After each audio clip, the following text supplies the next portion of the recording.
Assalamualaikum warahmatullahi wabarakatuh. Di sini aku akan menjelaskan bab tentang wirausaha untuk masa depan. Yuk kita simak videonya. Mengenal instruksi dalam teks prosedur kompleks.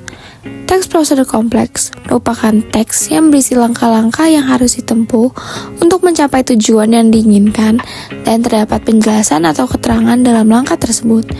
Teks prosedur kompleks ditulis dengan tujuan untuk menunjukkan atau menjelaskan cara mengerjakan sesuatu dengan langkah-langkah yang urut.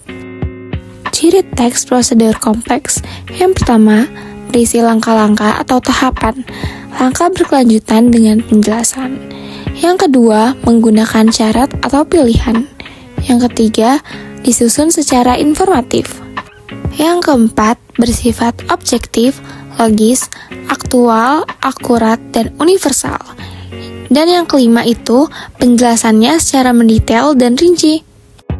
Mengenal instruksi dalam teks prosedur kompleks. Kegiatan wirausaha memerlukan prosedur, arahan, dan petunjuk yang tepat agar berjalan lancar, terencana, dan terukur. Instruksi-instruksi ini dapat kamu temukan dalam teks prosedur kompleks. Fungsi teks prosedur yaitu untuk menggambarkan sesuatu dilakukan secara lengkap melalui serangkaian tahapan. Contoh teks prosedur kompleks itu resep, aturan permainan, eksperimen sains, dan aturan keselamatan jalan. Teks ini juga berhubungan dengan perilaku manusia, misalnya bagaimana hidup bahagia atau bagaimana menjadi sukses.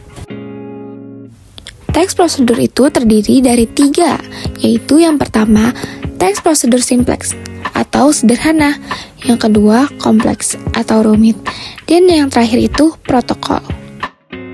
Selanjutnya ada struktur teks prosedur kompleks. Yang pertama, bagian tujuan, berisi tujuan pembuatan teks atau hasil akhir yang akan dicapai. Yang kedua, bagian material, berisi informasi tentang alat dan bahan yang akan digunakan. Bagian ini bersifat opsional, tidak semua teks prosedur kompleks memilikinya. Yang ketiga, bagian langkah pengerjaan, berisi cara-cara yang ditempuh untuk mencapai tujuan. Bagian ini disusun secara berurutan. Dan yang keempat, bagian penegasan ulang sebagai penutup, berupa kesimpulan atau sesuatu yang harus diperhatikan. Bagian ini bersifat opsional. Selanjutnya itu ada kaidah kebahasaan teks prosedur kompleks. Yang pertama, menggunakan kalimat imperatif, yaitu perintah, keharusan, dan larangan.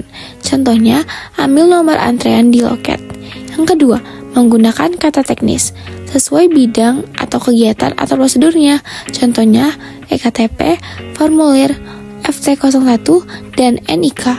Yang ketiga, menggunakan bilangan atau urutan, yaitu langkah-langkah runtut. Contohnya 1, 2, 3, atau pertama, kedua, ketiga. Yang keempat, menggunakan partisipan manusia, yaitu manusia sebagai pelaku utama.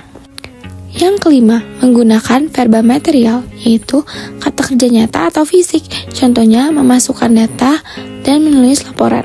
Yang keenam, menggunakan verba tingkah laku, yaitu kata kerja sikap. Contohnya, memahami materi. Yang ketujuh, menggunakan konjungsi temporal dan syarat, yaitu penanda waktu atau syarat. Contohnya, lalu, kemudian, setelah itu, apabila, jika, dan manakala. Yang terakhir yaitu yang ke-8, menggunakan kalimat deklaratif dan interrogatif, yaitu pernyataan dan pertanyaan. Berikutnya, menulis teks prosedur kompleks. Langkah-langkahnya, yang pertama, tentukan tujuan. Jelaskan apa yang ingin dicapai.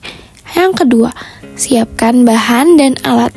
Sebutkan secara detail jika diperlukan. Yang ketiga, susun langkah-langkah. Urut dari awal hingga akhir, pakai kata kerja imperatif, bilangan urutan, dan konjungsi temporal. Yang keempat, gunakan kaidah kebahasaan, kata teknis, verba material, dan kalimat efektif. Yang kelima, periksa ulang, pastikan urutan logis dan tidak ada langkah yang terlewat.